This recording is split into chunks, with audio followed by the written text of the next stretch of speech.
What is up, fandom? Welcome to the Nickatina Show. We are live here on, what is today? Monday afternoon. We have a special guest today. His name is Sean O'Connell, author of Release the Snyder Cut book, and he'll be joining us very shortly as soon as he arrives. But until then, guys, how are you doing? Today has been quite the crazy day, but I'm happy to be here, and I'm so happy to be around you guys as well. What's this? Hold on. Oh, where did it go? I had a good one. Anyway, Rashi was like, holy guacamole. And then I went to click on it and then it got pushed up. You're at work. That's awesome. Jesse, Ray Ray's collection. What's going on? He's talking to Jesse Allen. That's why I said Jesse. We got Retro Grave. What's up, Steve?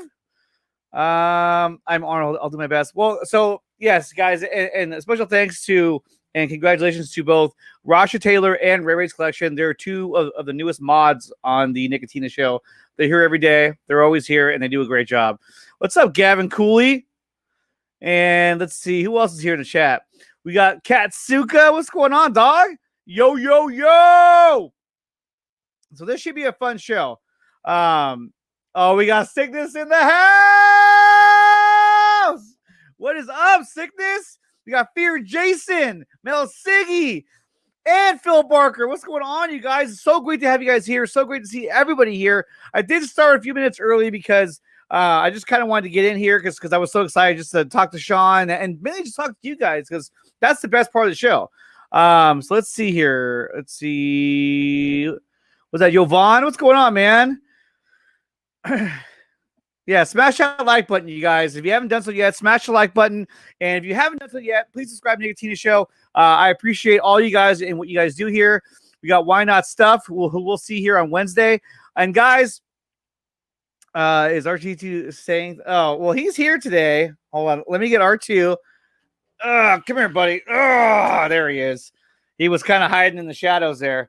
But he's ready to rock. I'm ready to rock. And this should be a lot of fun. So without further ado, before I can't get to all your comments right now as much as I would love to, but Rishnan, I do not ignore your comments. You asked that question, I missed it the first time, maybe the second time, but I made sure to ask that question when I had Burnett on the show. So I try my best not to ignore comments. So if I do, you can always let me know because we're all good like that. Okay, so guys, let me introduce the guest of the day. He is none other than the author of Release the Snyder Cut novel or book that's will be coming out next year.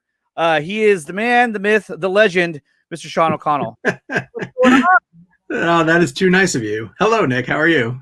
I'm good. So I know that our time here is going to be a little condensed, and so I kind of want to get to it. But first, before we get to anything else, Sean, how are you? And also, thank you for coming on the show. I really appreciate it. Yeah, man, I'm great. And I'm sorry that we have a short amount of time. Hopefully I'll be able to circle back around later on and, you know, if you'll have me kind of thing. Oh, of course. I just need to, I'm fitting in a movie tonight, and so I'm kind of crunched for time. I'm watching Vince Vaughn's new, you asked me if it's Zack Snyder's Justice League. No, it's not. It's not Justice League yet. No. Vince Vaughn has a horror movie coming out called Freaky, where it's like a Freaky Friday riff, and he switches places with a high schooler, and so we're doing interviews for that soon, and it's so far it's really funny, but it's like a good homage to like 80s slasher movies. Right. I know. Okay, it was a guess. You thought it was the same thing. Oh, whatever. So Sean, you have a book coming out. It's called Release the Snyder Cut. Yes, sir. And this has been a book that everyone has been waiting to read and to get their hands on. Can you tell us a little bit about what went into the making of this book? Because I mean, obviously, this is a big deal, and it's led to a lot of other things that kind of happened this year and even some of last year. So can you talk to me a little bit about you know, what we can expect to see out of this book? I know you've done interviews before, but I just wanted to ask you personally. Yeah, sure. No, of course.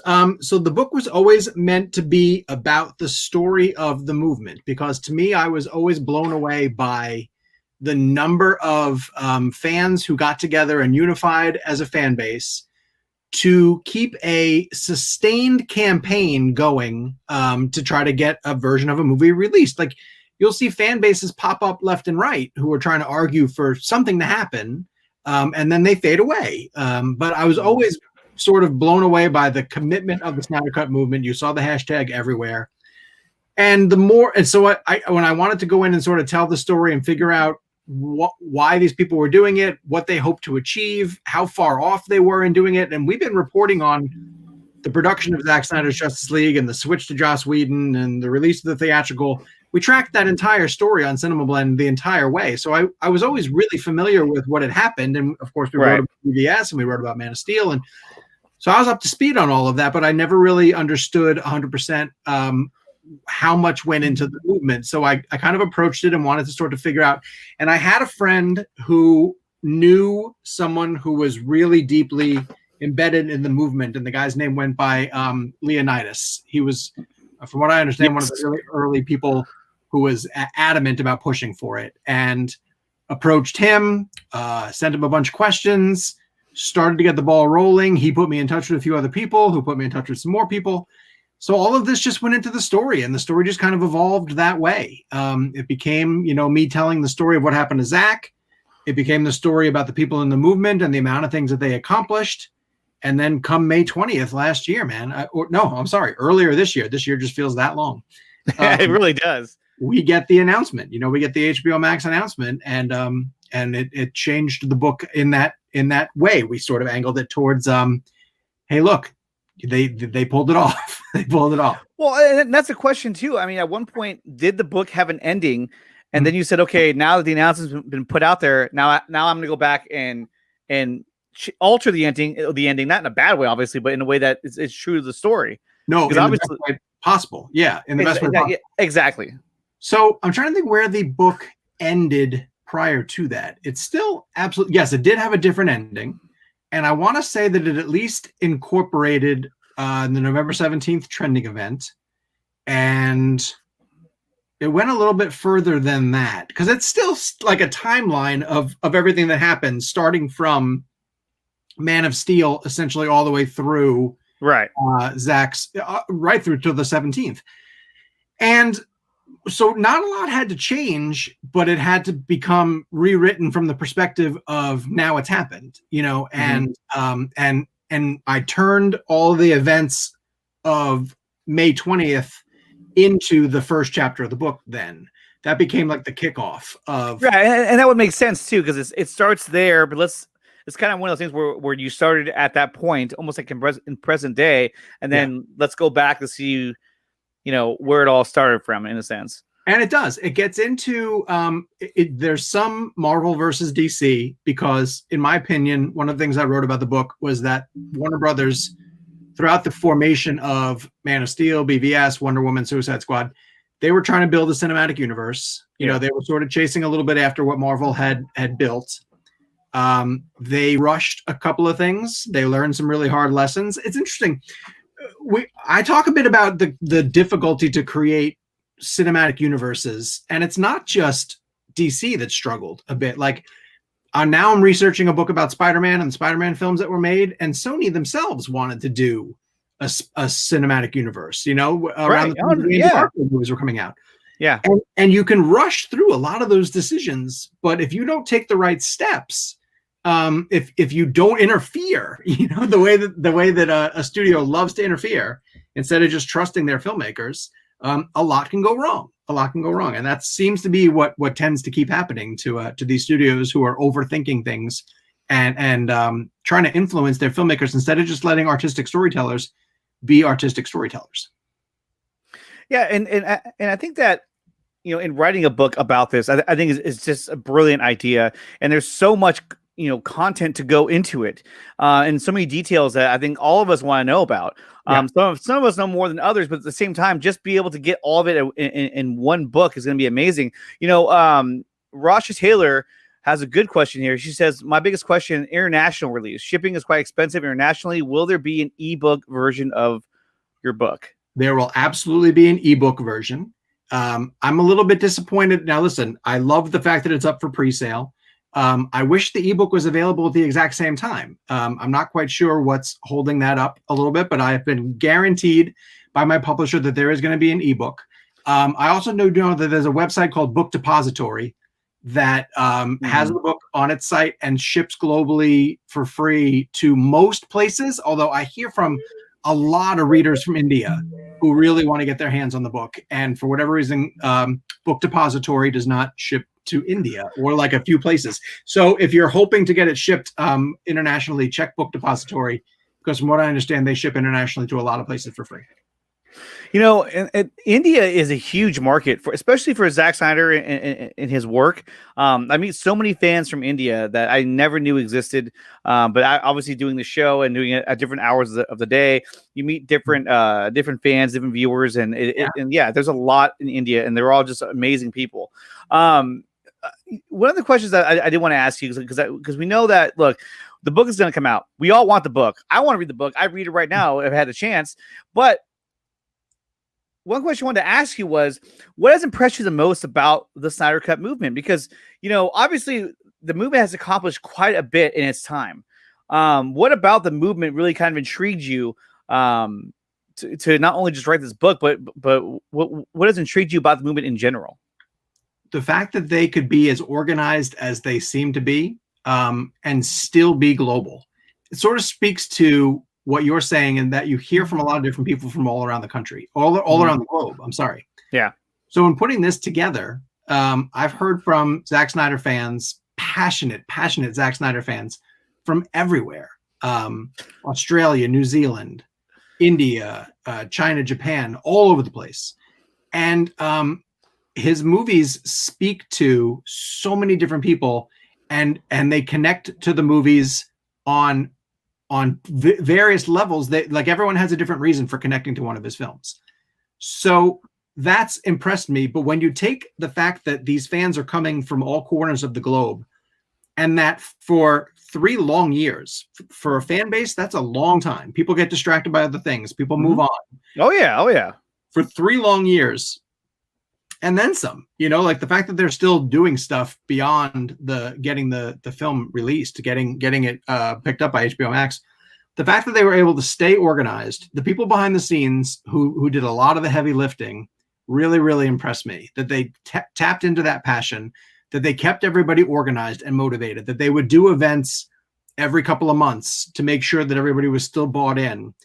Of course, turning around and raising money for AFSP is unbelievably great. And, you know, picking that as an angle is absolutely one of the reasons why I think this fan base stands apart from other people.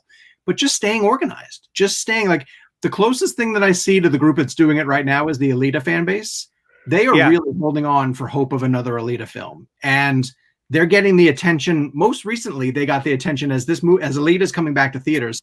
Robert Rodriguez, John Landau, James Cameron, they all tweeted support. That's what happens. If you keep yourselves organized, if you keep that unified front, you start to get the attention of the people who matter, the people who make the difference. And these movies are all made for the fans. You know, they're specifically driven towards the fans. And so to see that kind of solidarity is so amazing. And that's why, you know, if anyone's paying attention to the feed, you might have seen me get thrown under the bus by the movement somewhat recently. It's disappointing when you see that happen, because the majority of the people are so unified, you know, that to see people who just want to scrap, it's frustrating.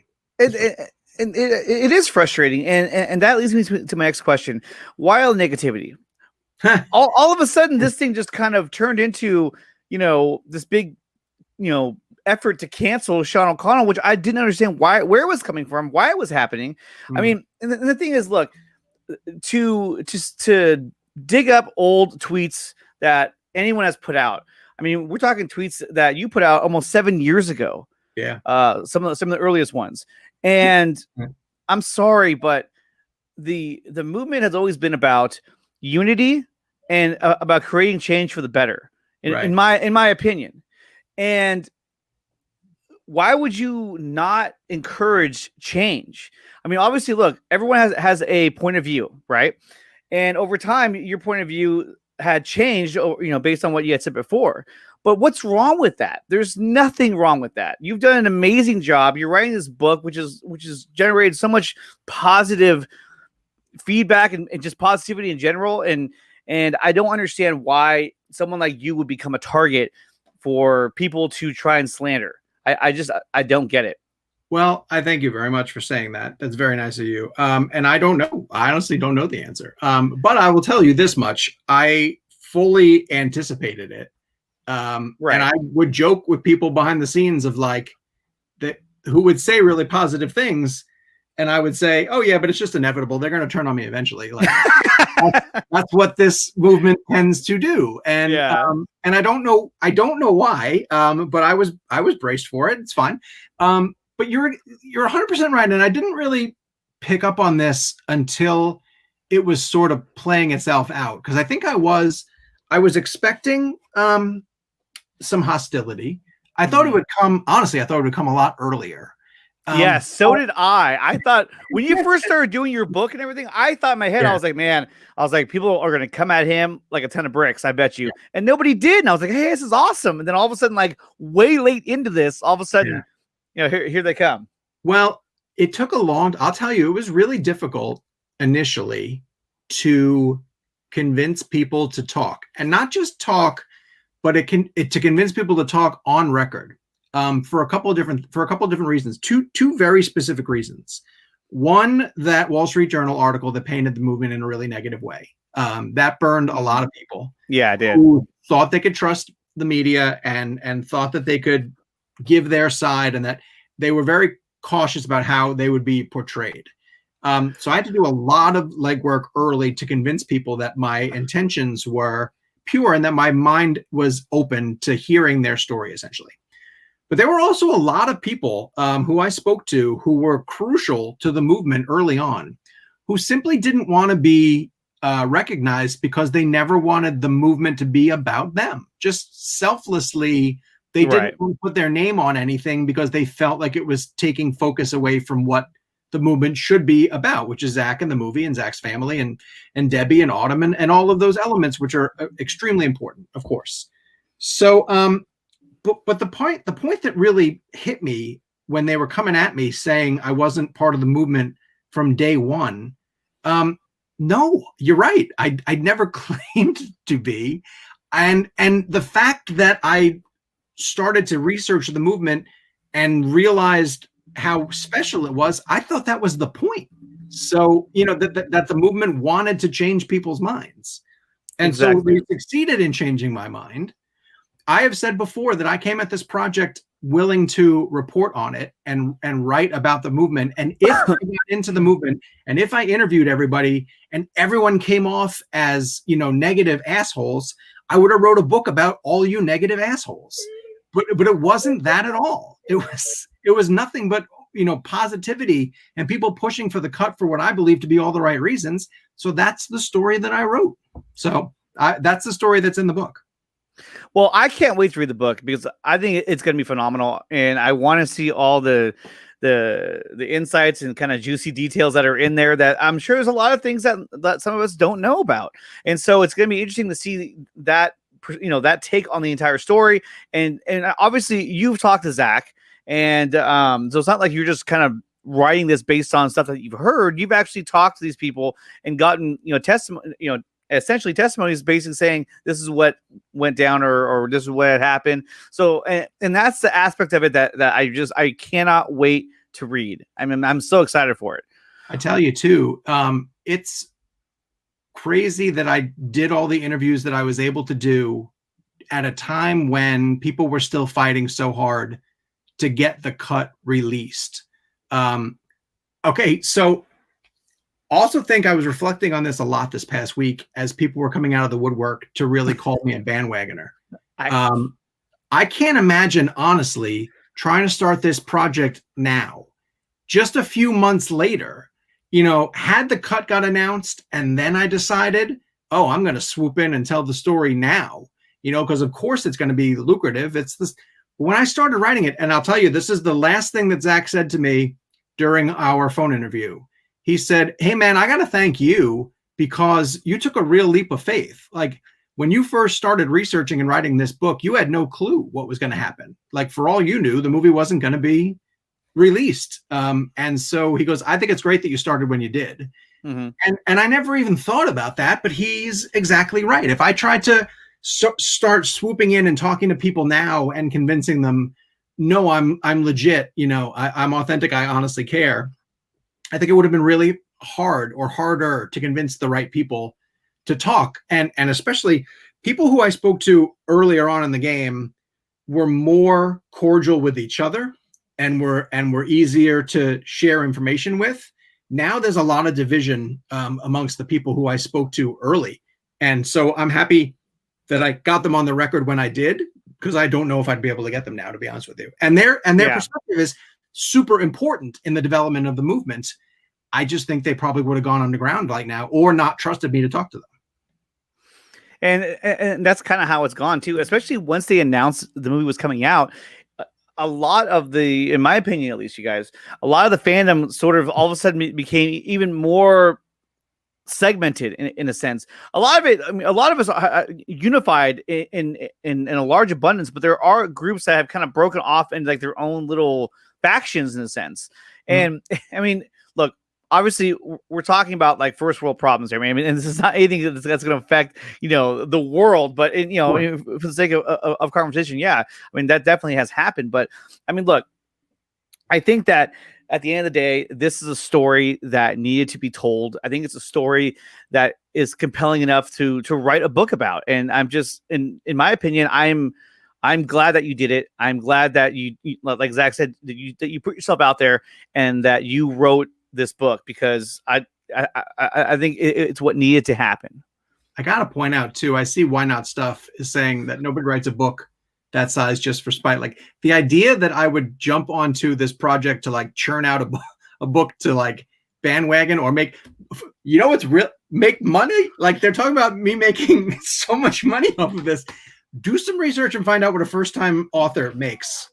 Because exactly. When it's not like this took like a month just to put together and write it and do all the interviews. You were just like, oh yeah, I knocked it out in like about a week and a half. No, this is a long process. It's been a year and a half of my life to date. Exactly. And the book isn't even out yet, and I'm going to be promoting it right up until then, and I'll be promoting it for months afterwards. This is something that you only commit to if you care. So that made me laugh. Also, that critique is pretty funny, but it is, and not only that, but I mean, there has been a lot of positive things that have come from this as well. I mean, obviously, you were a panelist at JusticeCon, which that was awesome. I mean, just having you as a part of that, I thought that was such a good touch. And can you talk about your experience at with JusticeCon? Oh my God, I was honestly amazed that those ladies asked me to be part of it. I'm still truly honored that they asked me to be part of it. I just love talking to them. They're so passionate. They're truly in the movement for the right reasons. I think that they are amazing women. The fact that they put that convention together is another thing that if people dismissed like the work that went into that, but they got Zach as part of it. They got both Rays as part of it. Fabian was part of it. Deb did a panel. Like, it's amazing. That was a fan panel that they put together over Zoom, a virtual panel that went head to head with San Diego Comic-Con and outdrew in terms of headlines and stories written. Oh, it destroyed Comic-Con at home. Right. I mean, Comic-Con at home wasn't even it was barely a thing. All you heard from them was the New Mutants panel was really good. Other than that, nothing else. I mean, and I never even watched the panel because I was too caught up in watching, all the panels at JusticeCon, covering JusticeCon with the Crisis on Infinite Streams. It was just such a. It was probably at this point, I'm going to say that I thought that it was the best and greatest fan event that has ever existed. That you're not that far off. Honestly. I mean, and I really felt that DC fandom, as good as it was, I felt that they had to essentially up their game because they said, okay, look, if we're going to do something like this, then it has to be far and away just a massive success. Because if it were to fall into that Comic-Con at home, kind of, if it had that feeling, it would have gotten a lot of negativity, I think. And I thought fandom did a really great. I see I'm wearing the hat actually. Well, yeah. I thought fandom did a really solid job. I thought each panel that they brought did an outstanding job of giving you something. Whether it was concept art, a revelation of a character that's going to be in something. It breaks my heart that everything that they got announced at fandom is now pushed back a year, just because of the way things are going with COVID. But I thought they did a really good job. But again, with JusticeCon, so that was a great event, like you said. the fact that they got Zach to be part of it is unbelievably great. And I was truly honored that they would include me in it, because again, there is a component of it that I do feel like, to a certain extent, I'm coming on these panels and selling myself a little bit, like ultimately it's true. I would like people to check out the book, and I'm not like 1,000% comfortable with that all the time. I don't want to come on but at the same time, I get reminded, by people who don't want me in the movement, that I am not part of the movement, that I'm here as a documenter. So I try to walk that line, but those ladies really do make me feel included. They really do make me feel part of it. And guys, look, I contacted Sean to come on this show. And it's not like, he came to me and said, hey, can I come on and talk about my book? No, I reached out to him because I think this is amazing. And this is what I want to talk about. And another thing too is, I don't know if I can ask this question or not, but at JusticeCon, you made a comment. Yes. That I wanted to ask you about. Oh, sure. You said the words, sorry, Sam. Oh, yeah. Can you touch on that at all? Yeah, because who's that actor? Sam, I can't think of his last name even. Sam Benjamin. Who says that he's playing Jeff Johns or Jeff Johns? Woo! No, sorry. I just associate Jeff Johns with Green Lantern. That he's playing Hal Jordan. Oh no, get off here, Jeff. There he is. There, get out of here. Who says that he's probably playing Hal Jordan, right? And I don't know if I necessarily believe that. He's like the guy who there's another guy out there, Scott Fowler, I think his name is, who wants to play Riddler. Yeah, he wants to play Riddler, yeah. Oh, he wants to play Riddler so bad. I mean, he pops up all over the place. I kind of associate that guy, Sam Benjamin, with that. Now it's possible Sam Benjamin might be playing. I believe Sam Benjamin is playing Green Lantern more than I believe Ryan Reynolds is playing Green Lantern. How about that? Yeah, I would agree with that as well. But what I will say is my brain sometimes works very, very quickly, and most of the time I can filter what comes out. But I even forget the context. But somebody said something about Green Lantern, and I just thought it would be funny to say. Yeah. And guys, he is a human being. He's as great and as super as he is. He like you said, your brain works that fast. So yeah, it's funny. But people really took it seriously. Oh yeah, I have to be reminded a lot of times too that like a lot of times, so much of this comes from how much I just love sitting around with my own boys, and just talking DC stuff. Mm-hmm. And we would make a joke like that, like, oh yeah, sorry, Sam, you're not going to be Green Lantern kind of thing. But when you're part of a panel of JusticeCon or on the Nickatina show, up, Taylor? You got to be really careful about what you say because it gets scrutinized. And yeah, so after this show, everyone's going to say, oh my God, you guys, Sam Benjamin is playing Jeff Johns. Did you realize this? What a Freudian slip that was. I know. Imagine if you would have said that at JusticeCon. Oh man. Well, I'm actually reading Johns' Green Lantern run on my DC Universe app, so that's probably why you mentioned Green Lantern. So here's a question I have from a friend of the show, Philip Barker. He writes a question for Sean. Do you have a favorite chapter or one interview outside of Zach that you're glad that you were able to get? In my interview, it was Fiona, who was seminal to the start of this. And, there are certain people who you say if you don't get to talk to them, then it's not worth doing. It wasn't significant. And I needed her blessing more than anything. I needed to talk to her, and she's not easy to get in touch with.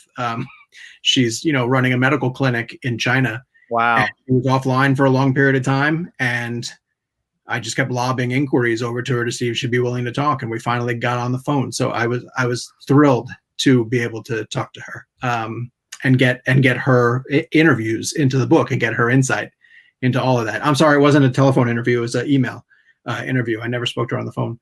But that's a huge one, getting Fiona and getting her to talk, because a lot of the stuff you can sort of research, you can pick up from other podcasts that people have done, the interviews people have done. She was a tough one. So I was really glad to get her perspective on the book. Another comment that Barcelona makes. What's up, Barcy? She says, not all of us were a part of the movement from day one. I only got on Twitter last year to participate in the trending. Exactly. And so why that makes Sean, someone that we could say, oh, you're not a part of the fandom, get out of here. No, to me, I'm sorry, but that's not what this fandom is about. That's not what the movement should be about. And as far as I'm concerned, Sean, you're doing everything right, and I'm glad that you're here, and I'm glad that you're a part of all this. Thank you so much, man. I really appreciate that. Let's see. I want to get to a couple of questions. If there's anywhere left, I see a lot of comments. That is amazing. That was he asked that question a few minutes ago. Sean is right. It's all about Fiona. One last thing, because I know Jesse Allen wanted me to ask you. Yes. You had an interview with David Ayer lined up. Yes. And did you ever get to do that interview with David Ayer? No, I'll tell you exactly what happened with that. That's a really great question. I'm glad somebody's been paying attention long enough to understand what happened with that. So he had his movie coming out called The Tax Collector.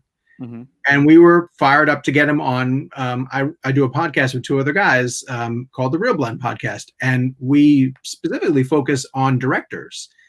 And we wanted to get David to come on the show to talk about his movie. And we got an early link of it, and we were able to check it out.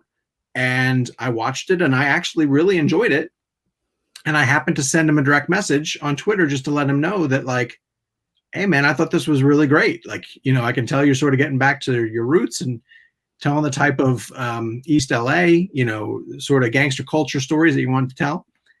And he wrote me back, and we conversed for a while in direct message, because at the time he was saying, no one's seen it yet. So I'm glad to hear feedback. And thanks so much. Yeah. He's like, oh, you saw my movie? Awesome. Let's talk about it. And we did. We went back and forth just on a couple of messages. And I said, hey, man, we're going through your reps to try to get you on the show. And he said, great, we'll work out scheduling kind of thing.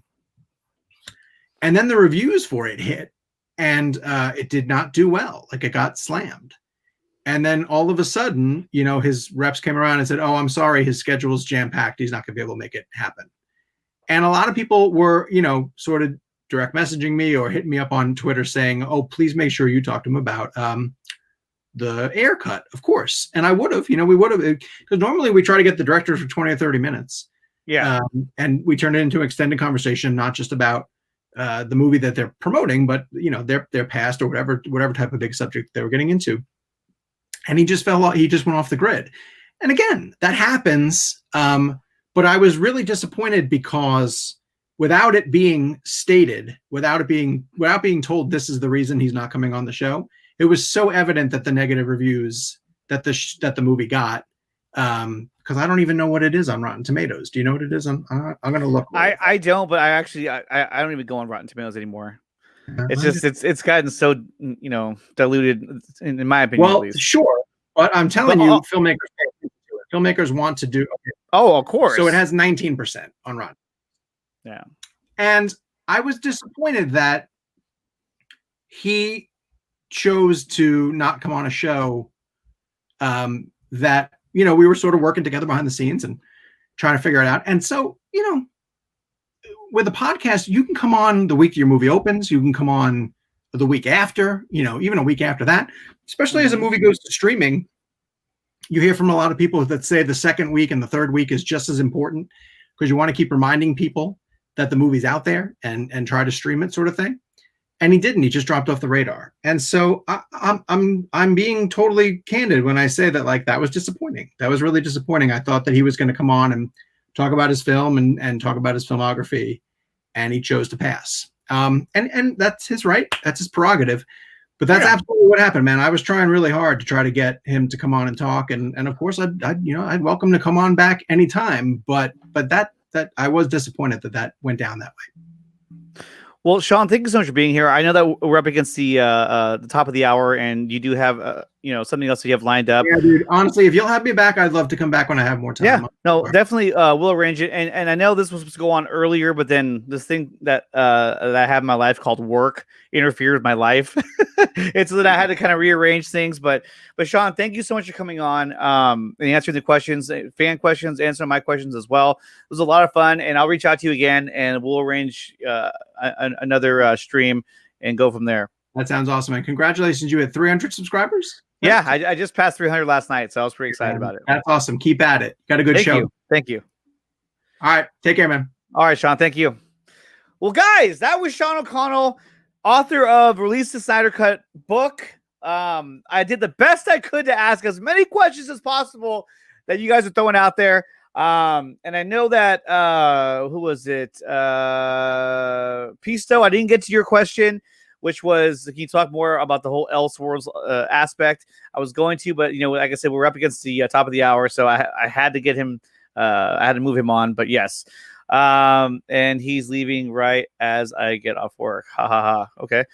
I don't know what Taylor's talking about, but guys, what did you think about what we got? I mean, that was pretty good. Hey, Steve, thanks, man. Mr. 300. Damn, I missed it. Well, I mean, check it out, man. The replay will be up soon, so you'll be able to see it. It was a quick half an hour interview. And I thought it went pretty well. Apparently, Rashawn feels I did a good job. Thank you. But guys, what do you guys think?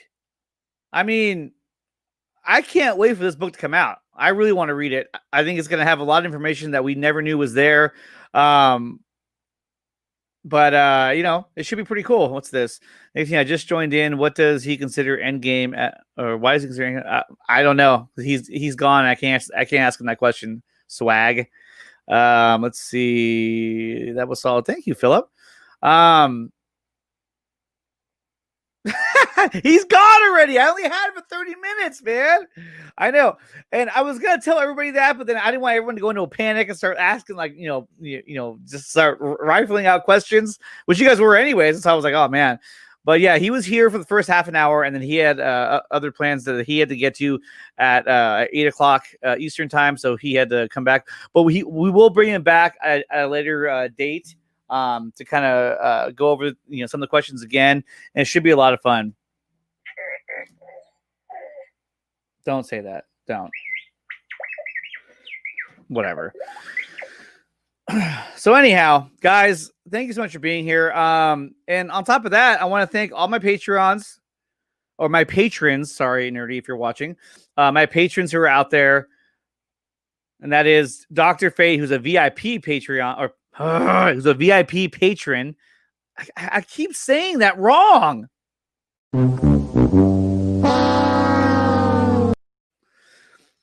You can call me Joker, Zod Rider, and Gavin Cooley. They are the patrons of the Nickatina Show, and thank you so very, very much. I appreciate everything you guys do, and everyone else who's here in the chat as well. And yes, guys, yesterday, this show surpassed its own milestone, which is we hit 300 subscribers. This is such an amazing feeling. I think now we're at 306. So the show is continuing to get better. It's growing in its subscriber count. And I couldn't be more proud to be a part of the show. And just to have viewers and fans like you guys kick ass every time that I come on here. And I mean this when I say this. I do this because it's not just... The main reason why I do this is because I love just being around you guys and just, experiencing the same stuff that you guys are experiencing and doing it together. It's awesome. Thank you, Jesse. And Jesse's been a big supporter of the show as well. Same with Krypton Caged. Yeah, let's get to 1,000. Let's do it right now. Everyone subscribe. I'll take, obviously the Nickatina Show is always taking new subscribers. But yeah, so if you go on to Patreon, look up Nickatina Show. You can become a patron of the Nickatina Show. If you're a VIP Patreon, you will get a free gift as well, which Dr. Fate's gift is already in the mail. And also go to teespring.com, look up Nickatina Show, and you'll find merchandise on there as well, like the mug, the shirt, the dog sweater, all kinds of stuff. It's a lot of fun.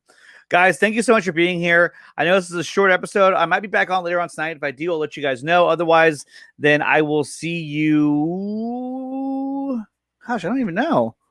Well, Wednesday, I'll be back for sure. So we'll see you Wednesday for sure. Mel Siggy, thank you so much, man. And I'll try to get to 400 subs today. Hey, Swag, if you can help with that, that would be kick ass. I mean, if I came on... If I look at my phone and I see him at 400 all of a sudden, this would be my reaction. Actually, it'd be more like this. Hey, bro. What? Oh my God! All right, you guys. Thank you so much for being here. Everyone in the chat, you guys did an amazing job. Swag, Krypton Cage, Jesse Allen, Mel Siggy, Philip Barker, Why Not Stuff, who will be on the show Wednesday, right? Ray Ray's Collection, Geeks Cosmos Entertainment, Arthur Garcia, Barcy's, South Cali Guy, Retrograde Productions, Sickness, Rasha Taylor, Jessica Blake, Roshnan, Taylor from the Culture Nerd, I believe it's Taylor, Reza, who was here as well. All you guys, thank you so much for being here. I appreciate everything you guys do for the show. Fatal J, who dropped in as well. And I will see you guys probably.